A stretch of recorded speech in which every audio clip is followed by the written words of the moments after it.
Leslie, nice to meet you. Nice to meet you, Amy. Well, thank you for being so understanding in, managing the scheduling and all the hoops we had to jump through, but I'm really glad to have you here. Today we're going to be talking about dreams, which is, as far as I know, is your passion and expertise. Yes, And definitely. yeah, so before we start, can you tell us a bit more about yourself and how you got into becoming a dream expert? Well, I started off, well, I don't know how far back you want to go, but my first career was a journalist, and then I became a psychotherapist in my 30s. And the training that I took initially was in kind of a Jungian approach. It was Pacifica Graduate Institute in California. And as part of learning how to do psychotherapy, we learned dreamwork right from the start, Mm. which I feel really lucky about because I don't think most modern psychotherapy programs include dream work, which is actually why I teach it. But I Mm. learned it from the start, and I think I remember one of the first classes I went to on dream work.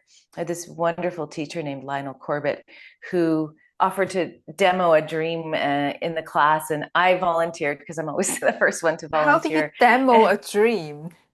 Well, I mean, he demonstrated how to work with a dream, I so I see. brought a dream and he worked with my dream, and it was really profound. And watching him work with dreams was really profound. I was in awe of what could come from it, and I thought it was something that he was particularly gifted at or magical, but it turns out really that it's dreams themselves that are magical, and they bring us in touch with things that are arising in us that we may not otherwise get to. And yeah, I mean, I could go on about it, but I think Pacifica was my true initiation into dream work. And I'd always been interested in them, but then I went on to do my doctorate in nightmare treatment. And I've been working with dreams and teaching about dreams now for at least 2 decades, I would say. Long time. Wow. Hmm. It really is your vocation. Yes, yes, yes. Clearly, I have the right person to talk about dream therapy and dream analysis then. Mm. Mm. So I guess some traditional models would dismiss or regard dreams as pure brain activities.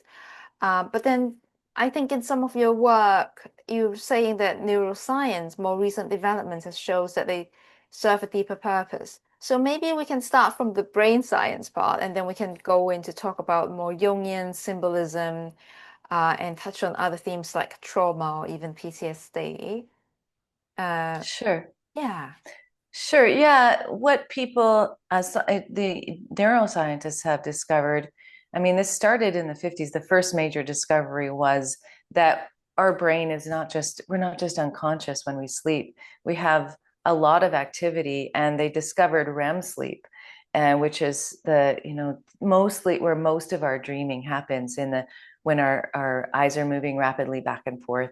And they've learned a lot about the sleep cycle. And then we start with really deep sleep and we cycle in and out of less and less deep sleep, more and more REM sleep toward morning. And they've been able to, more and more technology has allowed us to monitor brain activity while we're sleeping. Mm. And they found that during REM sleep, our brain is actually more active than when we're awake. There's a lot of activity happening. We're not just unconscious, but the kind of activity is different. It's like a different biochemical state, and it dampens down our executive functioning. So the logical part of our mind, is the part that can do math and make plans, is pretty quiet, and it's our visual and emotional um, capacities that are more alive. And so one of my favorite dream researchers named Ernest Hartmann called dreaming a picture metaphor for the most salient emotions. And I feel like that's a pretty good way to consider dreams. So our dreaming has a limited vocabulary in a way. It can only really provide us with pictures that are emotionally laden, not so much stories, not so much written word. There's a way that dreams only have this vocabulary to work with. So they're not trying to be difficult to interpret. They're just using the language of dreaming. And so if you see pictures or scenes in dreams, they will be often vivid images that may or may not immediately make sense. But if you think about the emotion they carry, then you're getting close to what is happening during dreaming. And I think that what the evidence is showing is that those processes help us process the emotions that we may have encountered during the day and haven't really had a chance to, metabolize or work through. And so dreaming is like overnight therapy in a way. And it also helps us sort through the events that happen and lay down long-term memories, but it sorts it. So the important things get remembered, and the millions of things that we encounter that go by us, we don't necessarily store them all in Yeah. our memories. So that's kind of a broad brush picture of what researchers are finding is happening during the dream state. Mm. And that's what makes it so much more interesting to pay attention to than if you think of it as just random noise, which is what some of the original ideas about dreaming were, that just it's a activation of the brainstem that happens, and dreaming is a byproduct that's quite meaningless. And Mm. more and more we're discovering reasons why that's probably not the case. I I actually didn't know that it was once rendered meaningless. I've always thought of them as this Yeah. magical creature with symbolic meanings. But Yeah. yeah, I mean, it's really a precious special state then, because I don't imagine there are lots of states in our day-to-day life where we get to dampen our executive functioning. Um, and yet magically it helps us process our emotions and memories. Yeah, it is. It's a very generative state. And what, good about the dampening of those sort of logical functioning is it also dampens down our gatekeeper, or Mm. it's like unfiltered. We Mm. don't we don't censor or edit our dreams. So the things that come through our dreams are quite pure, and they may be initially strange because of the language of dreaming, but once we figure out kind of how to understand that language, they're quite clear in what they communicate, and they don't, yeah, they get past our filter. They really bring up things that we might have repressed or buried or maybe not want to look at, but important things to look at. Mm. So I'm sure we'll get to how can someone start using the dream and building that language, because whilst I have an understanding of how useful they may be, when it comes to my own dream, I don't actually know what to do with it because it doesn't make sense on the surface. I kind of know it's probably related to what I'm going through, but I don't really see how or how to make it useful. Actually, since I brought that up, I might as well just ask that question. Yeah, for Where do sure. people Yeah. start?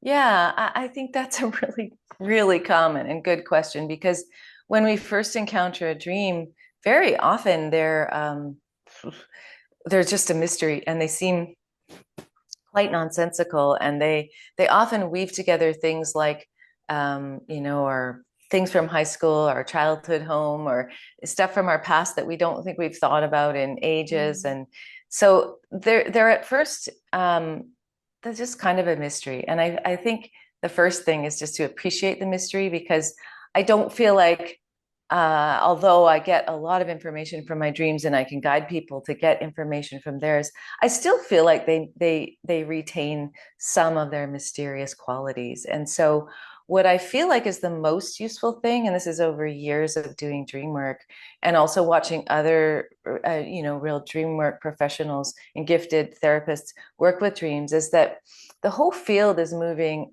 more toward experiential reliving of dreams, going back into the dream, really getting a sense of what it feels like from the inside, letting the dream kind of work on us as opposed to trying to treat it as an intellectual puzzle, Mm. because dreams don't come from our intellect, they come from our emotional body. So I think the way to understand them is to enter in with that emotional body, with an openness and a curiosity and a willingness to experience them. And then they'll bring a feeling. And the feeling is I think the key to understanding what they might be trying to sort of have you experience. They're describe, it seems important to say this, that a dream is like a fully formed virtual world. Mm. And we enter these dreams, several times a night. We don't remember all of our dreams, but they're it's startling, excuse me, startling in their detail. And how, I mean, I couldn't in my waking mind create that kind of a fully formed world. Mm. And so that in itself is amazing. And then the dreams are also creating this world specifically for us. And they pull on the things that we've experienced or seen or know about, or maybe, historically have picked up in our bodies, and they create a collage that's, I think, is specifically designed to give us an experience.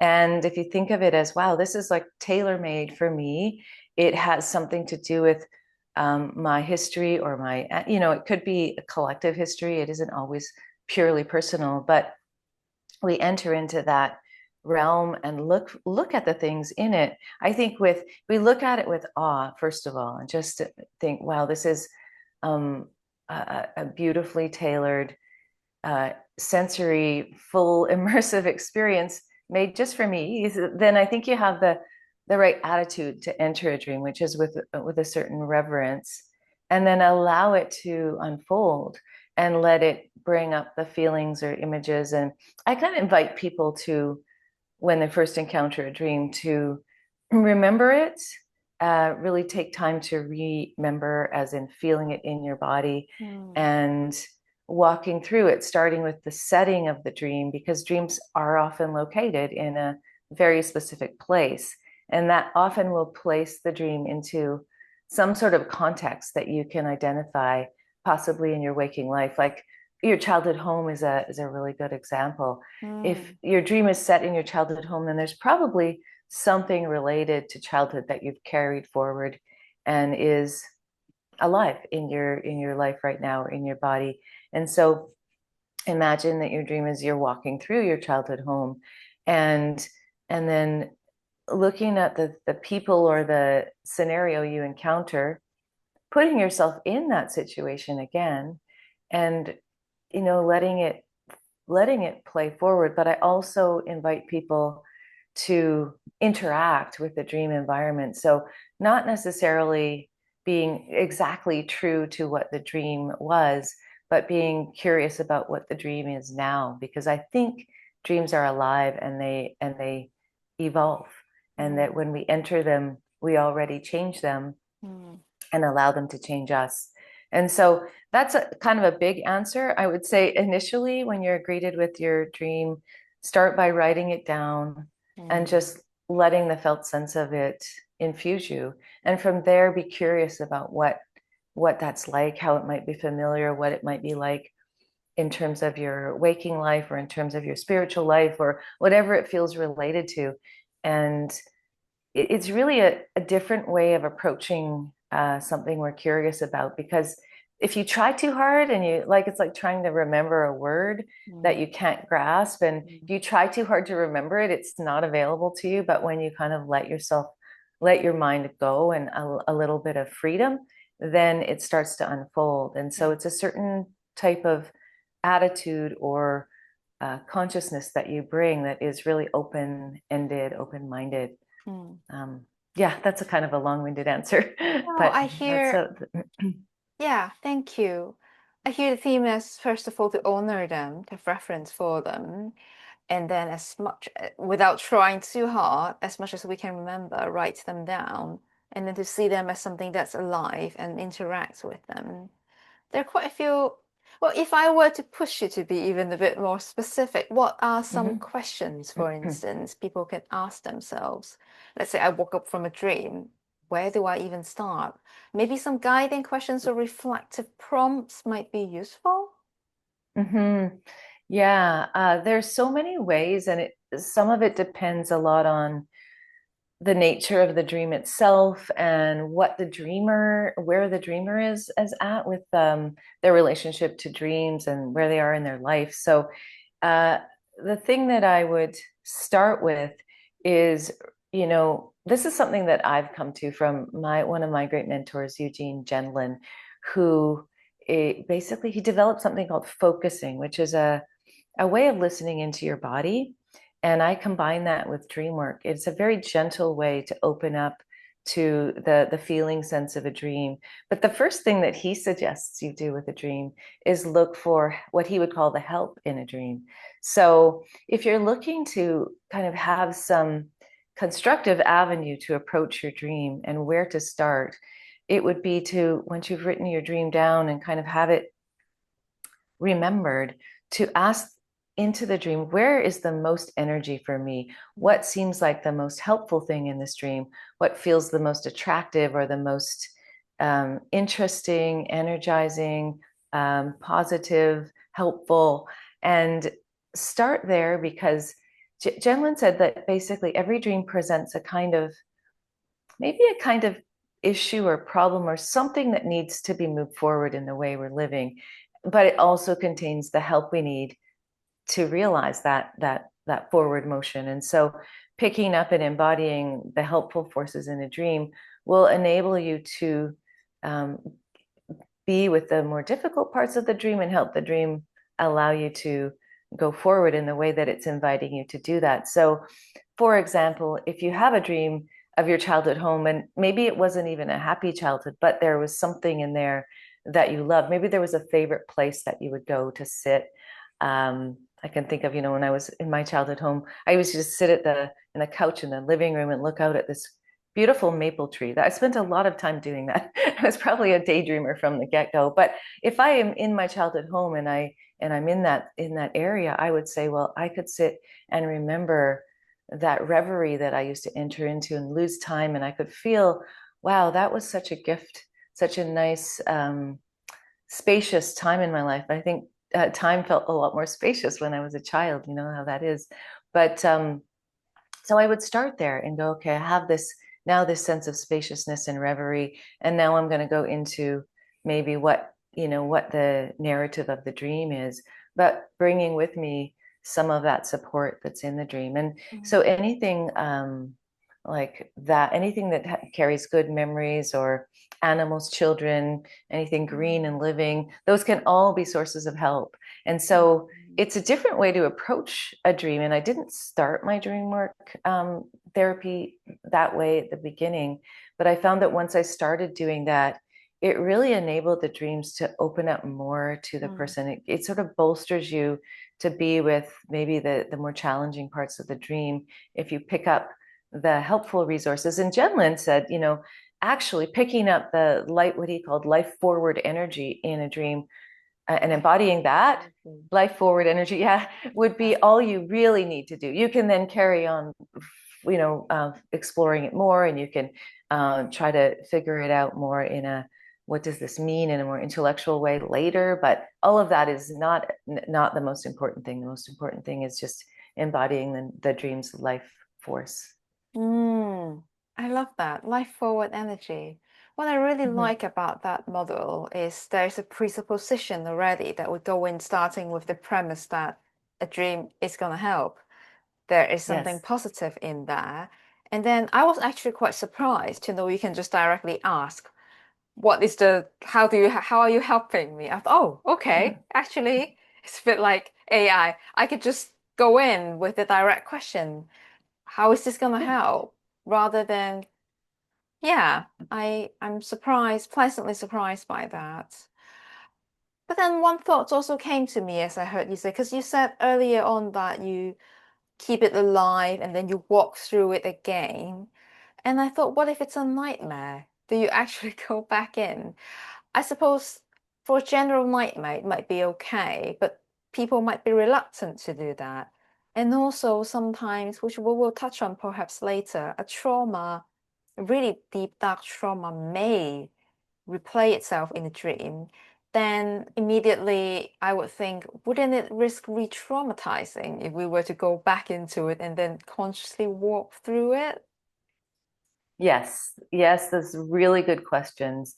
And yes, not all dreams are, pleasant to revisit. Mm. And so the trauma question I'll set aside for the moment, because there is a particular kind of trauma nightmare where it exactly replicates a trauma that is associated with post-traumatic stress and is a signal that the trauma has not really been processed or metabolized. And so the dream is bringing it back, I think, as an opportunity to do that. But That the, feels important to yeah, discuss, but we should come back, cycle yeah, back to we'll that. table that. Yeah. But Yeah. let's set aside that replicative trauma dream for now and just go, okay, so this is a bad dream or a nightmare, and how is it helpful? What is even helpful in it? And am I gonna, if I enter it, become more more distressed by it?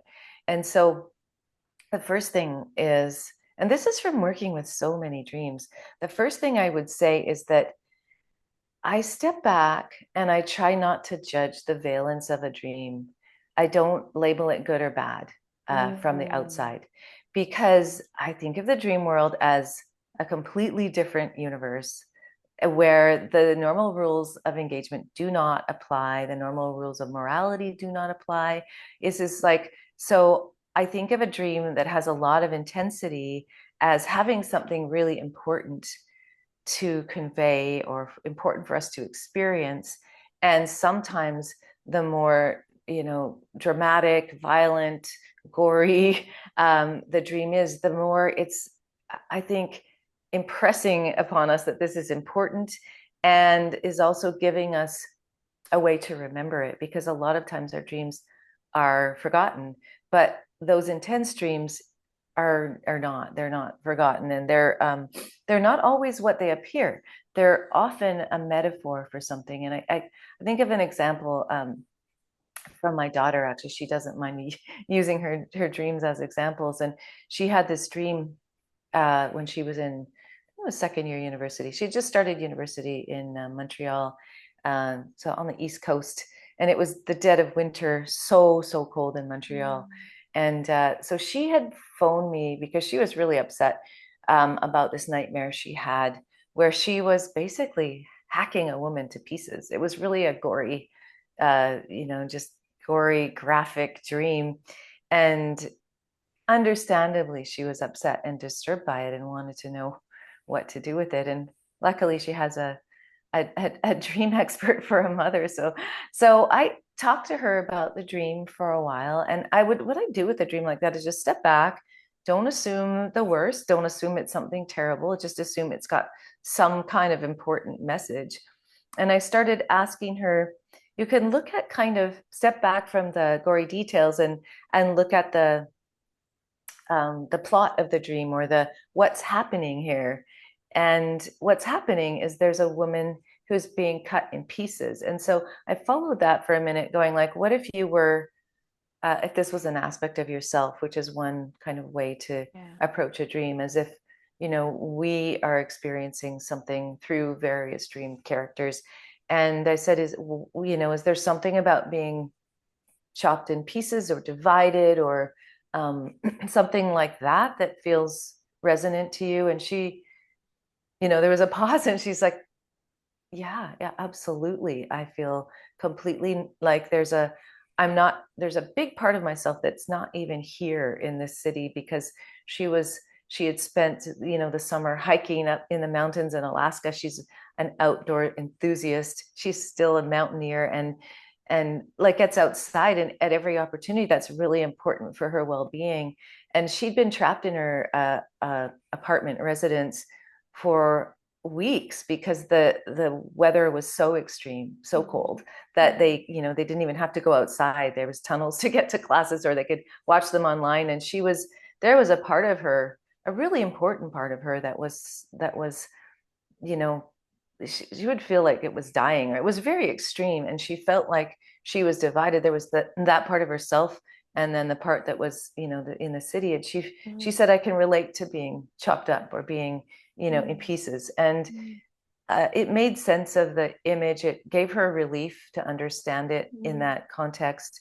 And then what she did after that was made a point of bringing her cross country skis and getting outside even in the freezing cold, and started just to feed that part of herself and recognize its importance. And so that's a good example of a dream that appears to be a very gory nightmare of like an axe murderer type of dream, Yeah. which turned out to be actually not that at all. But the Mm. message was important enough that the dream put it in those terms. And I've seen that again and again. And some people seem to dream more violent scenes than others. And once you get to know their dreamscape, like this one client I can think of who often her dreams were nightmarish like that, but they were always really, when we sat with them and unpacked them, they were always about more mundane subjects in her life. They weren't really about, violence, but that was how her dreams presented themselves as a way, I think, it's like the dreams highlighter pen is like Mm. blood and gore. Okay, this is important. Sometimes it's literal, but very, very often it's not. It's symbolic. Mm. Yes. It reminds me a little bit of children's play. You know how they all often act out their aggression. Yeah, it Mm. is play. In fact, one of the there's a dream writer, a researcher named Kelly Bulkley, whose his theory is that dreaming is play, Ah. and in all senses of the word. So not always just play is actually developmental, as you suggest, and animals play as a way to practice fighting and practice hunting, and so play has a purpose. It can also be fun, which is a good thing. I Oh, think of absolutely. dream work as really as fun and creative. But yeah, it's one way to think of dreaming as I think play. the job as a dream therapist thus can be very fun too. Mm. It's endlessly fascinating. You're giving me lots of new tools, really. I have always just worked with the premise that they're all parts of you, which is a powerful one, but it feels a bit one-dimensional. And now we're introducing various ways of approaching dreams. One question people always have is about recurring dreams. Is it quite common for people to have recurring dreams or especially disturbing ones? Because sometimes people feel like they are very stuck on repeat. I know people who have similar motives, themes that just keep twice a week, three times a week, and it can be really disturbing for them. Mm, Yes, recurring dreams are quite common, and I get asked about them a lot. mm, And what I would say is that dreaming is trying to help us and is has access to kind of the full field of our emotional landscape and our psyche. And there might be things in us that really that we're kind of blind to, or that repeat. I mean, again, there's a category of recurring trauma dreams where it's indicating that trauma hasn't been fully metabolized and hasn't been fully recovered from, and so the dreams keep coming as a way to help process the trauma. And it can also be just anything that we haven't quite understood or gotten over. I know in grieving, which can take a lot of time depending on the nature of the grief, that grief dreams will come bringing images of, say, the loss of a partner, or a very challenging breakup. And people always ask me, for example, one kind of recurring dream is when people dream about their ex-partner, and they've had separated from them maybe years ago, and they wonder, why am I still having this person show up in my dream? I thought I was over them. And so what's been discovered recently, first of all, is that there's a huge amount of social interaction in our dreams. There's always been, I think it's just the researchers have now kind of honed in on that a little bit more, that we're social creatures and our dreams reflect social interactions, and that when we dream about our ex, that there's a link to our attachment patterning. And if we have anxious attachment, that it's more likely that we'll have these dreams about our relationship that in some way reflected that attachment, and in the mm, not secure attachment. And so probably what's happening when you're having that dream, as one example, then that attachment pattern has become active in your life. And so you dream about it. And this relationship is just a kind of an example, like a sort of a clear example of that pattern. And it's an invitation to look at that pattern. And you can extrapolate that to other kinds of recurring dreams, where our dreaming is helping us with sort of longer term personality, sort of issues, things about us that maybe need attention, but they come from early and we don't necessarily, they're kind of our blind spots sometimes, things that we keep doing. And another kind of common recurrent dream is like the classic anxiety dream. So this one as well really comes in times of stress or feeling unprepared, where you're, say, in a classroom and you have to give a speech, or you have to write an exam, or you're on a stage, you don't have your lines, you don't have clothes on. Things like those kind of dreams are very common to reflect a feeling of stress or feeling unprepared. And they'll often bring us back to high school exams, because it's Mm. probably the first time we really felt that so strongly. So the typical one might be of having, showed up for the final exam and not being able to find the classroom in the first place, and realizing that you haven't attended class all year. And people report these kind of dreams very often, and they'll recur. And I really feel like they're just picking up on stress, feeling of being unprepared, or whatever the specific feeling is that might be related to that anxiety Mm. of feeling being exposed, maybe if there's no clothes, or it can be nuanced. I think those dreams seem like they're all quite a bit the same, but what I still find interesting is to go into the specifics of what the feeling is. Is it that you don't feel smart? Is it that you feel exposed? Is it that you haven't prepared? And you'll then be able to see how this might be operating in your waking life. And Mm. once you start to understand and course correct, those dreams will stop. Right. Because just on that example, what my own experience is, I feel like sometimes the dream is telling me what I already know, but that's because I don't have the tool to explore it deeper. For instance, like with an exam and stuff, I would get was like, yeah, I know. I know I'm anxious about this presentation on Wednesday. What are you telling me that I don't already know then, dear dream? Yeah. Yeah, because they can be really obvious. Like, okay, I have performance anxiety, and here is this dream about me forgetting something. I do have that, like constantly forgetting this or that. But then I wake up and I feel like I don't know how to gain more insight through the dream. Mm-hmm. Mm. So, what I would suggest is this idea of re-entering a dream with, it is a common way to dismiss a dream, to say, I already know what this is about. I understand it perfectly. And, you know, I would say that dreams always bring something that you don't know. There is Mm. something in them. There might be something that's well understood, but that's not the purpose of the dream, to tell you what you already know. It might be that, in the case of performance anxiety, that it might be giving you the experience to get you ready. That's one suggestion, that it's a simulation, like a practice. So you have a chance to experience those feelings and manage them, so that they're less intense for you during the actual performance. And one thing you can do is, rather than, okay, so I kind of get what this is about, I feel this anxiety right now, Yeah. is an invitation to go in and feel it all the way through, and imagine, pick up the help in the dream. Where is there, like a friendly face in the audience, or something that gives you support, and imagine the dream forward to doing this performance, whatever the dream is asking you to do, but doing it with support and doing it well. And then you're carrying that confidence, and it might shift this feeling. As opposed to just knowing it, it might help you change it. No way. That is so powerful. It's actually changing the narrative.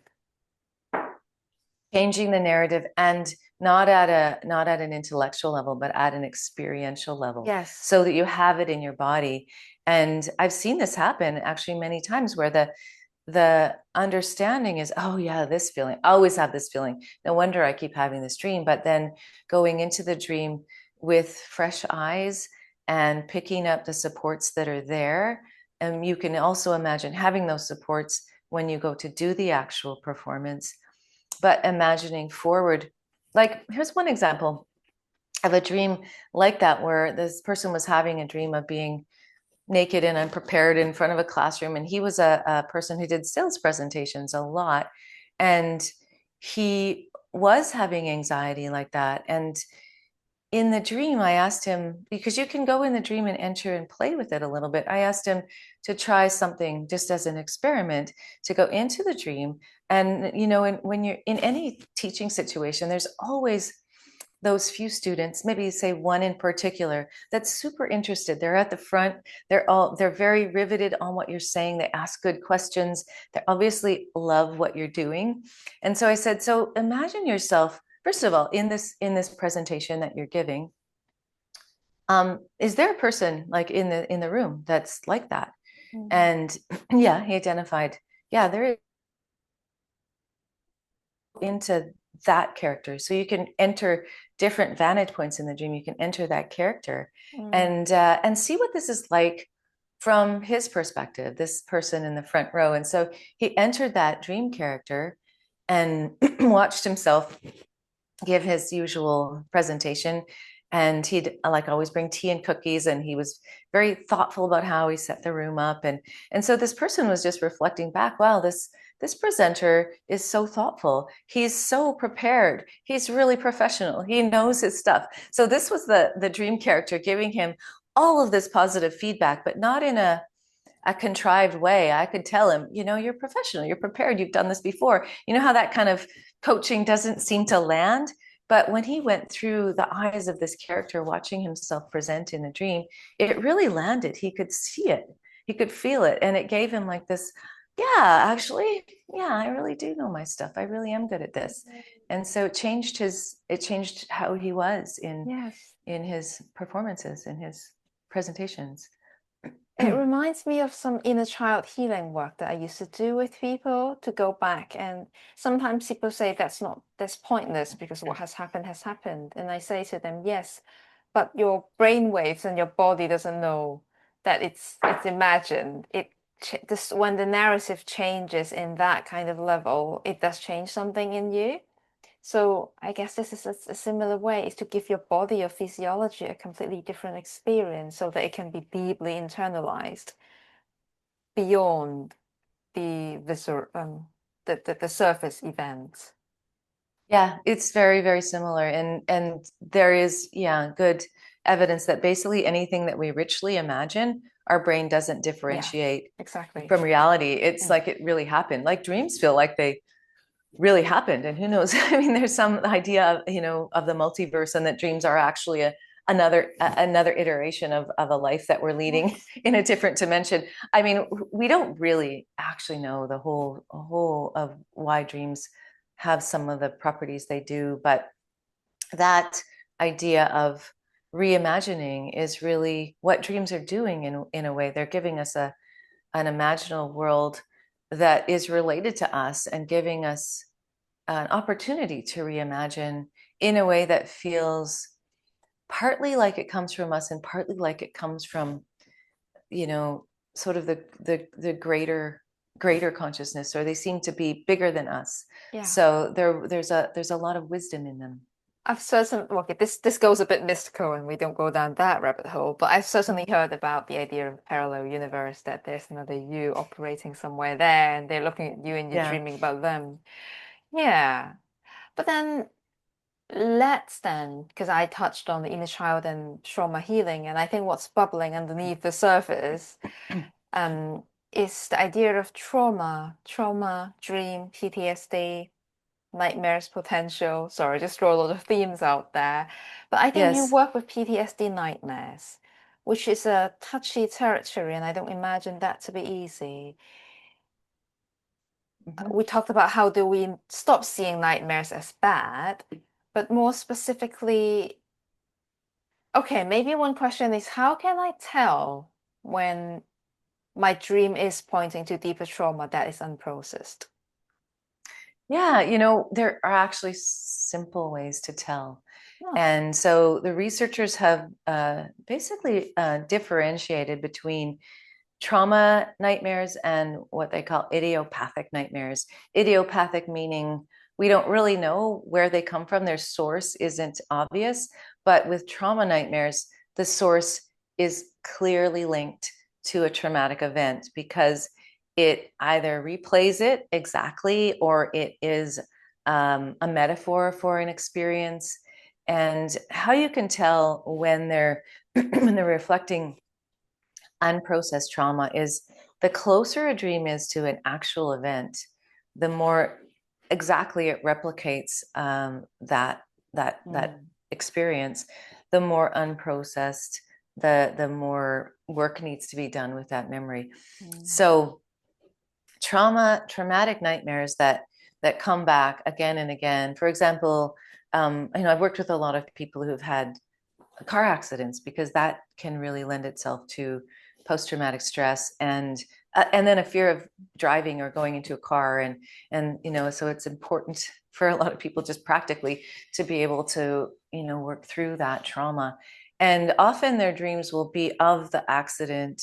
They'll be in the car, but the dream will replay exactly that, and it will stop at the moment where they usually there's a very like a life-threatening, I feel like I'm going to die feeling in car accidents, because there is that possibility, especially in really sudden, really violent ones. So people get kind of stopped in that place. And Mm. this can be related to any trauma, but we'll just use this as an example because it's a fairly common one.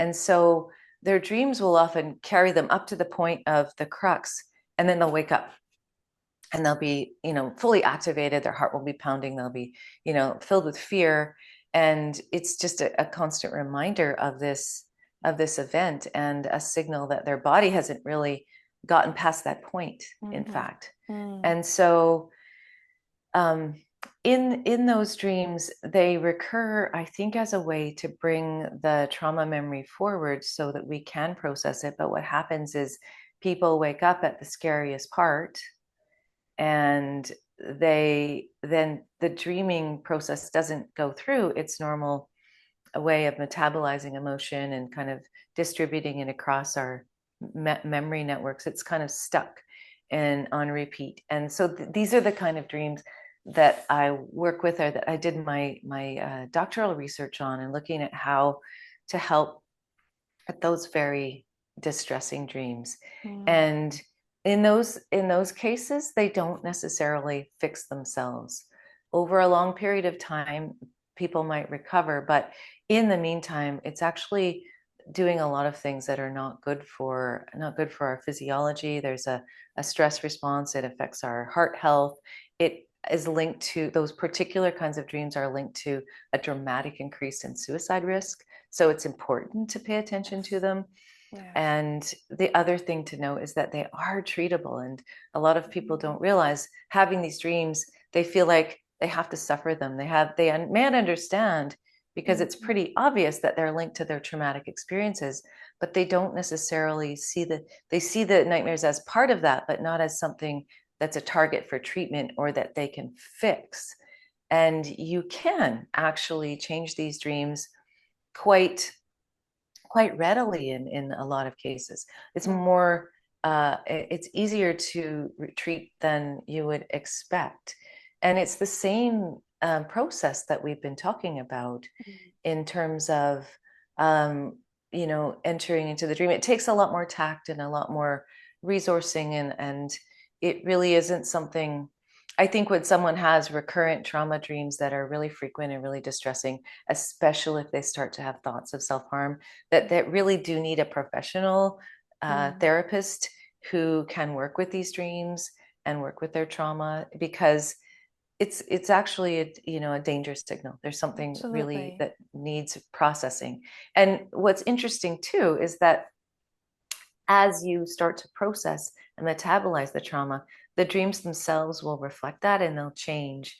And they change in pretty predictable ways. So they become less of a direct replica of the actual event, and they start to weave in current places, current people. They start to show that there's been some change. So you can use the dream as a way to diagnose and also to chart progress. Mm. And so it's the same idea, though. You enter the dream where it stopped. And sometimes, like, if you have to gauge how much exposure to the trauma a person is able to tolerate, or what's good for them in their trauma healing process. But you can start right at at the crux point, if you want. And the idea is to allow the dream to continue forward. Mm. And there's a process developed called imagery rehearsal therapy, Right. which is a cognitive behavioral approach to this that has basically invites people to write down their dream and then write down a new dream ending and then rehearse that. And there's been a lot of research on it, which is why I mention it, because it's shown that it significantly reduces nightmare frequency and distress and post-traumatic stress symptoms in veterans, in rape survivors, in lots of different populations have now been studied. Mm. And when it works quickly. And when it doesn't work, it doesn't seem to have any adverse effects.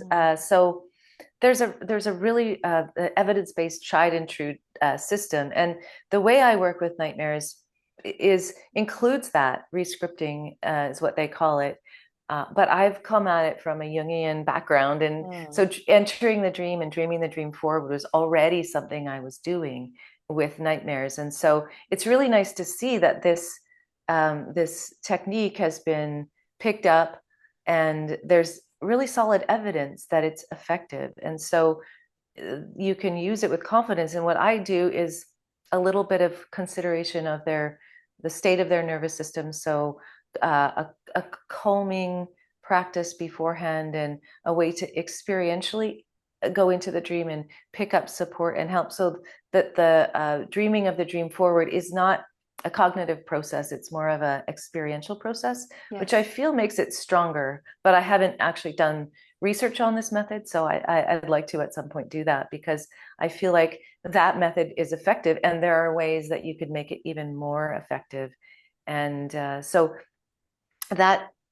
it's really simple when you actually just think about it as imagining the dream forward. Yes. And when there's been a real significant trauma, there is also a way that something does happen after that. That it may be that it takes a little bit of time for something good to happen after that, but there is a way you can see the person sitting in front of you, having survived it, having survived it is actually a big thing to underscore, because some part of them, if we're talking about the car accident example, might feel like they weren't going to survive it and maybe didn't survive it. And so if you imagine what happened next, you can invite them to notice that they did survive it. Yeah. It's very, very similar to the inner child work, except you're actually bringing into their full consciousness, embodied consciousness, that it does continue. I don't stop there. If you ask them to imagine it forward to the most helpful place that happened next, maybe they went to hospital, maybe there was somebody really kind that greeted them when they came to the scene of the accident, because a lot of those paramedics, for example, are so well trained in how to help someone feel supported and calm while they're kind of assimilating what happened. And so imagining it forward might not always be like cuddling your favorite teddy bear. It might be still difficult, but it is what's needed. It's what they keep bumping up against, is not metabolizing the feelings of, I thought I was going to die and I didn't die, for example. And knowing that there's still some trauma healing to be done, but knowing that and fully experiencing that in their body tends to make that dream stop, because the dream stopped at a place where some part of their psyche had gotten stuck. And when you move that forward, then I think when they have the dream again, the dream has actually got a pathway forward. And so a lot of times these dreams appear to completely stop, but I think what's happening is that they may be having those dreams, but the dreams don't wake them up in the middle, because they have a pathway forward. They have a sense of all the work that they've done with the dream. And so they might continue the dream, continue sleeping, and in the morning actually have no recollection of having been there and done that. Because when we sleep right through a dream, there is far less of a chance that we're going to remember it. So that's just one, a sort of example of how to work with trauma dreams in this way, and how how simple it can be. It still takes a lot of tact and skill and good trauma therapy skills, but the basic idea of dreaming the dream forward is really helpful and has been shown to be really effective. Yeah. Well, thank you for giving us such a practical, usable tool with regard to rescripting. And I hope it's safe to a degree for people to start working on themselves. But of course, when they find themselves with lots of physical symptoms and feeling really emotionally disturbed, it's best to work with someone, isn't it? Yeah, but you know what I found in my research? I worked with a group of refugees that had very quite serious post-traumatic stress and frequent nightmares. And I trained the staff at this trauma center to do this process with them. And spontaneously, some of them started doing this on their own, like imagining an ending when they woke up from a nightmare. I can think of one person in particular that talked about doing this, how he would wake up from a nightmare and then went, well, I know what to do now.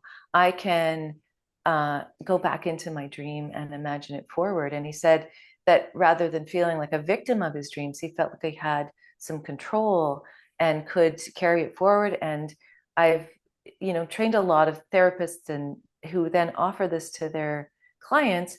And the feedback I'm getting through that grapevine is that their clients who have frequent nightmares and they wake up disturbed and it might take them hours to fall back asleep, go through this process, and they're able to calm down and go back to sleep and not be afraid to go back to sleep in a matter of like 15 or 20 minutes, as opposed to hours, or as opposed to having a broken up sleep. So it is something that you can adopt as a self-help tool. And I have a version that I've made for anybody. So a self-help educational and then practical tool, so that people Alice. who have nightmares can try it. I mean, it doesn't seem to do harm, is the thing I've discovered. And combing through Yeah. all the studies and looking at adverse effects, there's none reported that I could find, except maybe sometimes people will drop out of those studies, and that could be indicating that it was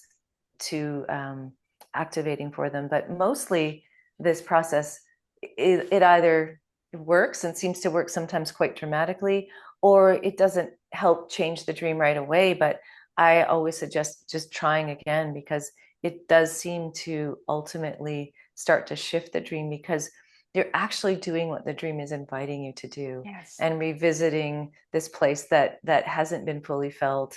And these, again, quoting my mentor Gene Genlin, he said, um, when it's not fully felt, it stays frozen. But when you fully feel something, then it can move.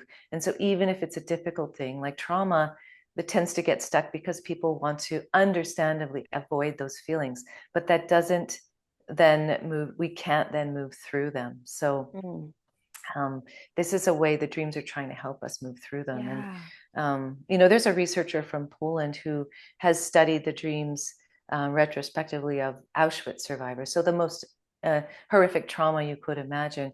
And he said even their dreams appear to move them forward and start to have healing images that come in over time. And so even the most difficult trauma can be helped by our dreams. And I think that um, when the trauma's overwhelming us and the dreams repeat and stay the same, that is an indication that the dreams are trying to help and not succeeding, because they're getting stopped in the middle, and that's where we need help with them, I think.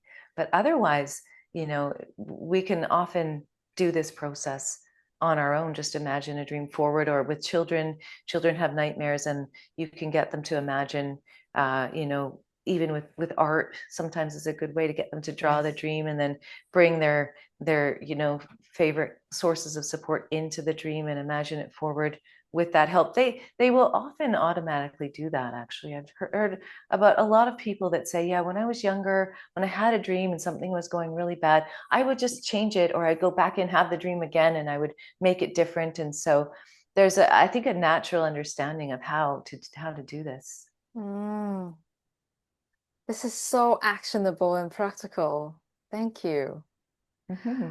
And you mentioned earlier about focusing and tuning into our body. Um, so what's the link? How can we start letting dreams and the techniques of focusing on our bodily sensation help us? Oh, that's a good question. So focusing, let's just give you a little bit of a background. And focusing is also something I learned right away when I started practicing. So I feel lucky to have that embodied resource.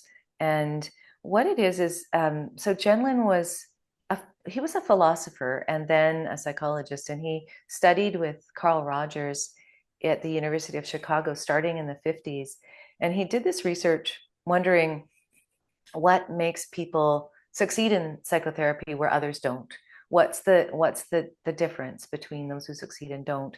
And they taped literally thousands of sessions, and they looked at the first 10 minutes, and they looked at the way people were speaking, and then did lots of outcome measures. But they found this particular way that people spoke right at the get-go, right from the first session onward, that was correlated with success in therapy.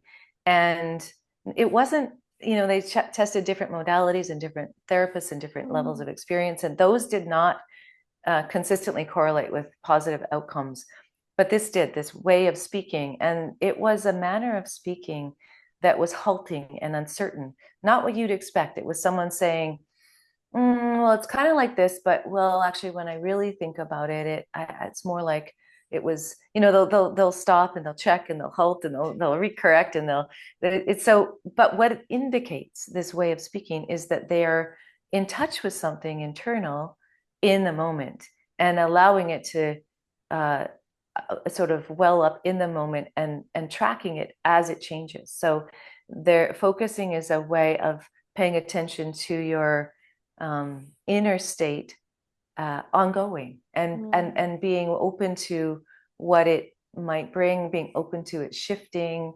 And so people they're very much process oriented. They don't talk about the story. They don't tell, there's not a lot of content in the way they speak. It's more of a directly in touch with something in themselves. And so Jenlin was fascinated by this and thought, I wonder if this is just some gift that certain people have, or can it be taught?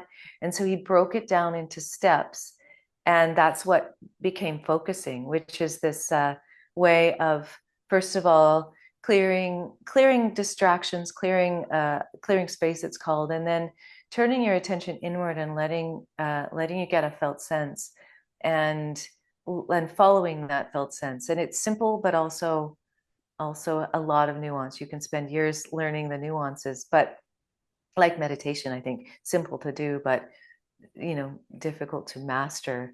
But with dreams, actually, dreams are a really lovely way to learn focusing or to access the felt sense, because dreams come with a felt sense that's already formed. When you wake up from a dream, how there's a whole body sense of having been somewhere that's maybe not immediately something you can articulate, but when you feel into it, you can feel how it opens to more. And so that's what focusing does, is a way of really pausing and being with something in a way that's open and curious, includes our bodies knowing, includes our maybe intuitive sense of things, and it allows that to be part of what we draw on as we're listening. And so dreams actually can teach us this, because dreams are we're already focusing in a way when we're dreaming, because it involves this whole body sense, and it involves the sense of living it forward. The thing that focusing does is it picks up on, this is from Genlin's philosophy, which is called a process model, that we're always in process of living, always moving forward, like a plant that moves toward the sun. And there's a way that this moment always includes the seeds of the next moment. So there's always a little bit of forward momentum in being, just in living. And the focusing picks up on that. Yeah. And so it's why we pay attention to what's helpful in the dream, or why dreaming it forward is a natural process. And there's so much I could say. I've taught focusing for so long, and so it's like a 2-year course I teach. So I want to say so much more about it, but I think that gives you a flavor of it. Your passion is so salient.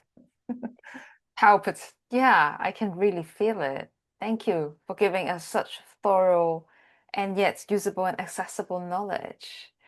I'm aware of Oh, time.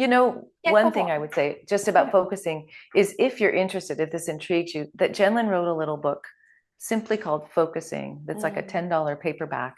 And so if you're interested, it's a lovely place to start, and it's really accessible. I actually know of the model. It's from many years ago, isn't it? And it's a Hmm. whole practice. I think Yes. people were into focusing before, or that rush in with mindfulness and meditation, bodily awareness. Before, at first, I just thought this is just another version of focusing, but of course, Yes, they are focusing different. was the original embodied sort of mindfulness practice, and That's right. it's informed somatic experiencing, it's informed emotion focused therapy, and it is a practice in its own right. That was, yeah, it was a way of being embodied in the present moment, and it was well before it was all the rage. It was the Yeah. first, I think, one of the first practices that brings that in, and I think it's still the best, honestly. Yeah, I will. I probably read it when I was super young, so I may Hmm. revisit it. Yeah, Maybe yeah, it's been 20 around. years ago, Yep, I think. yep. I Yeah, think this book, Focusing, I think it was written in 1978. yeah, that makes sense Um, then. I probably read yeah, it 20 years mhm, ago. Ah, okay. yeah, probably. So I'm gonna ask you a few more niche and quirky questions before we finish. I work with a lot of very intellectually intense people who their main way of operating in the world is through analysis and words and language and reasoning. Do you think there is a risk of overthinking and overanalyzing it from that rational approach? And how can such a person tap more into the symbolic realm, the emotional realm, using the dreams? Such a great question. And it's interesting because in the history of dream work, prior to this sort of experiential shift in paradigm, uh, analyzing a dream and interpreting a dream was kind of the way it was done.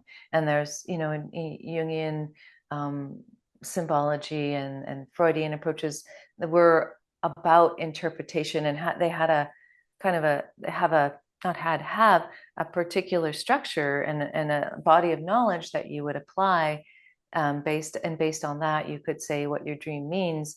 And it was really on the therapist. The onus was on the therapist to bring their superior knowledge and help you understand.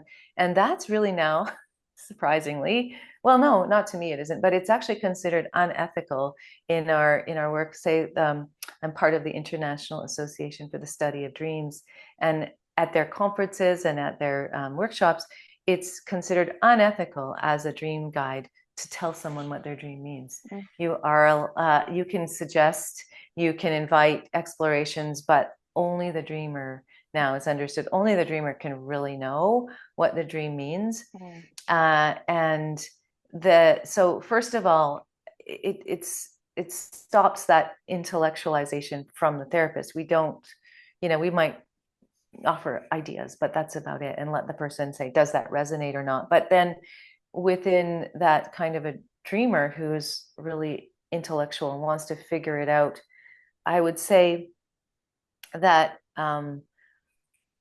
one thing about knowledge is that, like, when you're trying to figure it out based on what you already know, you're not going to learn something new. That's one of the arguments I use with people that like want to apply an intellectual interpretation, is that you can do that, but it's going to be something familiar that you already know.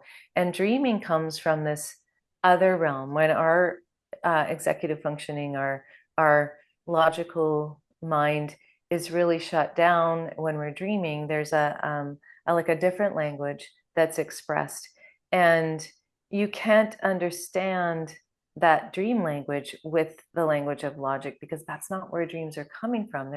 You could think about it in terms of the cerebral hemispheres, and one being more of a right hemisphere, dreams being more of a right hemisphere, creative, non-goal oriented, imagistic, emotional, artistic realm.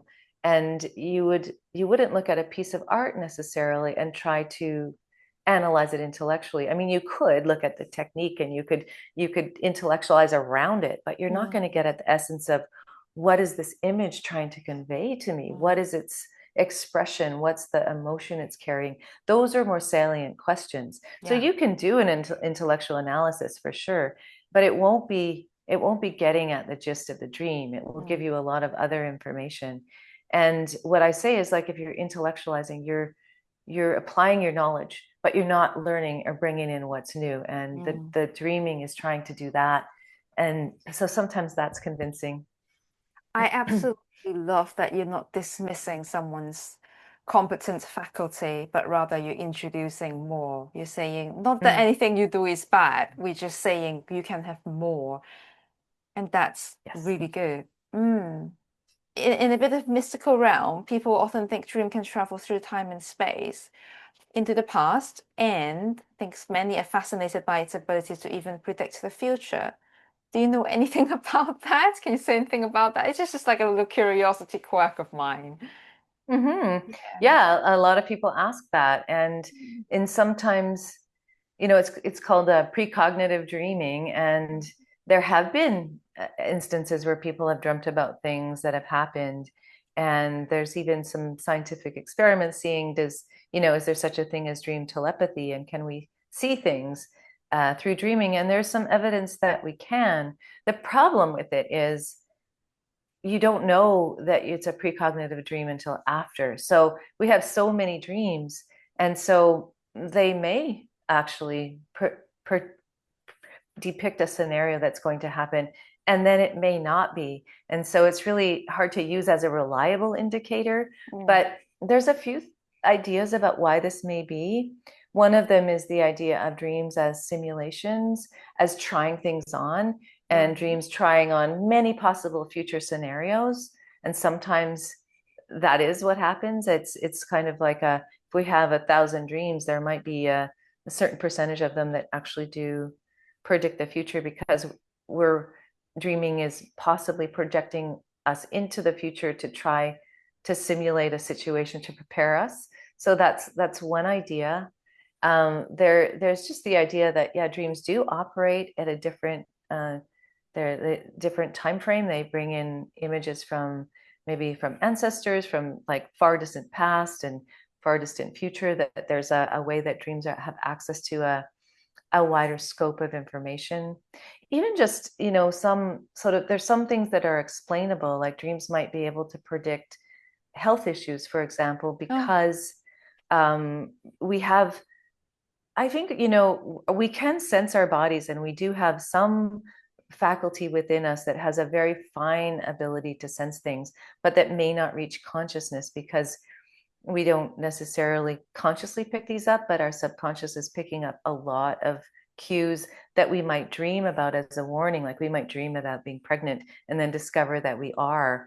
And the neuroscientist Oliver Sacks actually points this out. He wrote about this, how yeah. dreams might be telling us about an existing health condition that appears to predict the future, but just because dreams are accessing much more information than we consciously have. And so they can tell us about our bodies. They can tell us about the world in that way too, because our subconscious picks up so many signals Mm. and might be putting things together that we consciously haven't yet done. So those are a few ideas about what dreaming and predicting the future, what theories have been used to explain it. And then there's some that seem unexplainable too.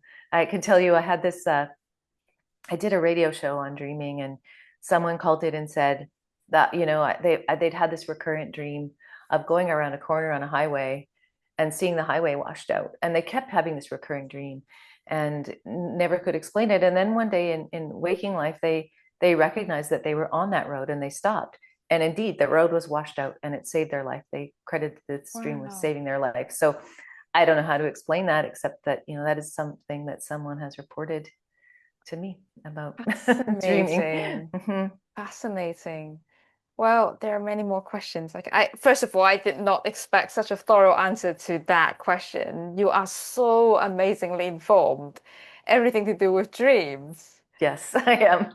I Yeah. do study it with a lot of passion and interest, and I spend a lot of time in my work thinking about dreams, teaching about dreams, writing about dreams, and I follow all the research and the new developments, and then I put it out there because I find it fascinating, and it's a field where we can never, I think, have all the answers. So it makes it endlessly interesting, and Yeah. this is something I enjoy doing. And I guess that this would be my almost final question for you, which Mm. is tell us about your book and why. Well, my question really is why are not more therapists like you? Meaning, why is dream not getting the place they deserve in therapy or psychology? And how does that ties into your latest work, your book? Tell Yeah. us. Yeah. So I was saying at the beginning, I was lucky enough in my Masters of Counseling, my first counseling training, to learn about how to work with dreams. And it was an integral part of my practice. And honestly, can't imagine doing my practice without it. But I think that it's kind of been it's been displaced because the turn toward more evidence-based therapies, and because the curriculum seems to get filled up with other things, and dreamwork has become either an elective or not even offered in a lot of counseling training programs. And this seems to be a trend in the what I consider the wrong direction, and especially because to me it's such an invaluable therapy tool, and it is how the whole enterprise of psychotherapy began with Freud and Jung, was dream work being central. So I felt so strongly about this that I actually wrote a book called A Clinician's Guide to Dream Therapy about 5 years ago, and developed a training program so that if you were a therapist that went through a program and didn't get dream work training, you could get trained after the fact. Because a lot of times I think clients bring dreams and they expect their therapist to have some facility with them, and if you don't, it can be kind of intimidating. I think the idea, when you haven't really worked with dreams or learned about them, it feels like kind of daunting, and it's not. So I wrote a book kind of covering everything you need to know if you want to be a dream therapist or want to incorporate it in your therapy. And then it was successful enough that Routledge asked me to do another edition. So the second edition, literally just came out 2 weeks ago, and What it is it includes a. called? It's called The Clinician's Guide to Dream Therapy. Hmm. Dreams Demystified. Here it is, a person diving into the water. And yeah, I'm really excited about it. It's updated all the research and then added 3 chapters on nightmares and nightmare treatment, because that's really essential. I think even if therapists don't work with dreams in other ways, understanding that trauma dreams are linked with post-traumatic stress and with health issues and potential suicide risk. I think it's that actual piece is important for clinicians to know, and it's not really complicated to learn how to do it. So I've done that. And I also have a Substack and an Instagram account where I constantly put out current information, because I just feel like there isn't uh, enough. I don't know what the word is. Like, I think because it doesn't get put out there, there's a little bit of a bias against it, or not an understanding of just how incredibly helpful dreaming can be and working with dreams in clinical practice. So it's kind of a mission of mine to put it out in the world, but not just say you really should learn how to work with dreams because it's important, but actually give clinicians a vehicle to doing that, because otherwise, what's the point? So that's been a very big mission of mine in the last 5 years. Thank you.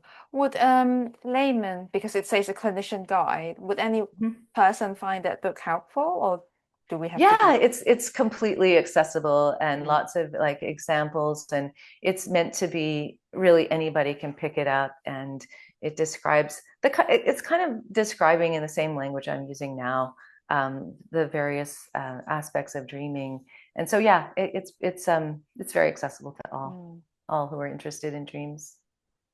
Thank you. I don't think well, I do have lots more questions, but I'm aware of time and we've been speaking for an hour, more than an hour.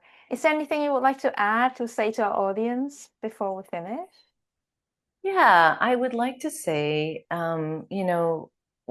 there is a tendency to worry about dreams or dismiss dreams. And what I would say is their dreaming is really helpful and important. And I just invite everybody to turn toward their dreams and see them as something valuable, something sacred, something interesting. It's easy to dismiss because they sometimes seem nonsensical and hard to understand, but you think of them as an image for your most important feelings, that might be a way in. Wow. Thank you. Thank you. I've thoroughly enjoyed Me speaking with you too. about Well, you this. thoroughly enjoy talking about dream. That's very Mhm. clear. But yeah, it's infectious, your passion. And Thank you. thank you so much. And yeah, congratulations to the second edition. And I'm sure people will find it helpful. I hope so. Thank you. And thanks for your great questions. Oh, thank you. All right. Well, I'll let you go.